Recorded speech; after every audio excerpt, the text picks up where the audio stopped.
वैदिक सरितांजलि की रसोई से सभी को राम राम। प्राचीन भारत और आयुर्वेद में चावल का मान काफ़ी प्रचलित है। लोग इसे अपने रोज के खाने में खाना पसंद करते हैं। आपकी सेहत से लेकर सौंदर्य तक के लिए फ़ायदेमंद है उबले हुए चावल का मांड। तो आज के इस वीडियो में हम बात करेंगे चावल के मांड के फ़ायदों के बारे में और चावल का मांड का सेवन करने का तरीका भी जानेंगे। साथ वीडियो को अंत तक ज़रूर देखें क्योंकि हमने हर एक स्टेप को अच्छी तरह से बताने की कोशिश की है। क्या आपने कभी गांव के लोगों को या खेती कर रहे लोगों को ध्यान से देखा है?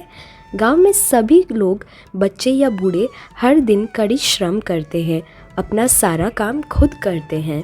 कड़ी धूप में भी आप देखेंगे कि वे मुस्कुराते रहते हैं और अपने काम में मगन रहते हैं। क्या आपने कभी सोचा है उनकी इस शक्ति का कारण क्या है? उनकी शक्ति और ताकत का एक कारण है उनका भोजन। गांव में आज भी प्राचीन सभ्यता जीवित है। वहां आज भी लोग दादी नानी के सिखाए हुए तौर तरीकों और परंपराओं का आचरण करते हैं। चावल का मांड भी एक ऐसी ही रेसिपी है जो किसानों में गांव में आयुर्वेद में काफ़ी प्रचलित है। इसके अनेक फ़ायदे हैं। ताकत बढ़ाने से लेकर बीमारी से हुई कमज़ोरी दूर करता है चावल का मांड। बिगड़ी हुई पाचन क्रिया और मंद अग्नि में चावल का मांड काफ़ी फ़ायदेमंद होता है। चावल का मांड तुरंत एनर्जी प्रदान करता है। त्वचा की समस्याएं ठीक करे। चावल का मांड त्वचा के लिए भी लाभकारी होता है। मांसपेशियों को मजबूत बनाए, डायरिया का इलाज करे। पीसीओडी में भी आप इसका सेवन कर सकते हैं।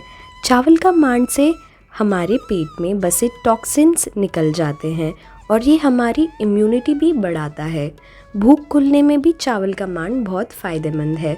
तो चलिए जानते हैं चावल का मांड बनाने का तरीका। पहले हमें ऐसा चावल लेना है जो कम से कम 1 साल पुराना हो और इस पे कोई पॉलिश ना हो, अनपॉलिश्ड हो। अगर आपके पास अनपॉलिश्ड चावल नहीं है तो आप चावल को हल्का भून लीजिएगा जिससे पॉलिश उतर जाता है। तो यहाँ हमने चावल ले लिया है और हमें ध्यान रखा है कि हमने चावल को प्रेशर कुकर में पकने की जगह मिट्टी के बर्तन में पकाया है। इससे चावल के पौष्टिक गुणों का नाश नहीं होता है। इस चावल में हमें पानी डालकर एक बार इसे अच्छी तरह धो लेते हैं। चावल को पानी से धोने के बाद हम इसमें पानी डालेंगे। ध्यान रखिए, अगर आपने 1 भाग चावल लिया है तो 14 भाग पानी लेना है। जैसे यहाँ मैंने पाव कटोरी चावल लिया है और 3.5 कटोरी पानी। अब इस चावल को हम पकाने के लिए गैस पर रख देते हैं।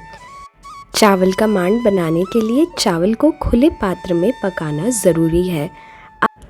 आप इसे प्रेशर कुकर में नहीं बना पाएंगे और आयुर्वेद के अनुसार भी चावल और दाल को हमेशा खुले बर्तन में ही पकाना चाहिए। कैसे भी खाना पकाने के लिए मिट्टी के बर्तन सबसे उत्तम होते हैं। यदि आप जानना चाहते हैं कि मिट्टी के बर्तन को कैसे इस्तेमाल करना चाहिए तो इस वीडियो का लिंक भी मैंने डिस्क्रिप्शन बॉक्स में डाल दिया है। तो जैसा कि आप देख सकते हैं हमारा चावल पक कर तैयार है। अब ऊपर जो आपको ये पानी दिख रहा है वही चावल का मांड है, यानी चावल का स्टार्च है जो कि हमारे शरीर के लिए बहुत फ़ायदेमंद होता है। तो चलिए अब हम पके हुए चावल और चावल के मांड को अलग कर लेते हैं। जैसा कि आप देख सकते हैं ये जो चावल का पानी है हमें प्राप्त हुआ है, यही चावल का मांड है। अब इस चावल के मांड में हम कौन से मसाले मिला सकते हैं वो जान लेते हैं। आप चाहें तो केवल सादा मांड ग्रहण कर सकते हैं या आपकी पसंद के अनुसार उसमें मसाले भी डाल सकते हैं। चावल का मांड काफ़ी पोषक तत्वों को अपने अंदर समा लेता है, इसलिए इसे फेंकने के बजाय खाना ज़्यादा फ़ायदेमंद होता है। तो इसलिए आप जब भी चावल पकाते हैं तो उसका मांड ना फेंकें बल्कि उसे इस प्रकार आप ग्रहण कर सकते हैं। इसका स्वाद बढ़ाने के लिए 1 छोटा चम्मच सेंधा नमक डालें आम नमक के मुकाबले सेंधा नमक यानी रॉक सॉल्ट ज़्यादा बेटर होता है। सेंधा नमक खाने पर हमें मीठे की क्रेविंग कम होती है। इसके बाद हम लेंगे आधा चम्मच सौंठ का पाउडर यानी ड्राई जिंजर पाउडर, जिसमें कई बायो एक्टिव मॉलिक्यूल्स होते हैं और पाचन के लिए फ़ायदेमंद होते हैं। अब हम तड़का लगाने के लिए 1 चम्मच घी को गरम कर लेंगे और उसमें 1 चम्मच जीरा डालेंगे। इससे इसका स्वाद और भी बढ़ जाएगा।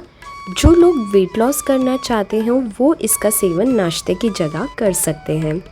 जैसा कि आप देख सकते हैं, हमने यहाँ चावल का मांड में तड़का मिला दिया है और अब हम चावल का मांड का सेवन करेंगे।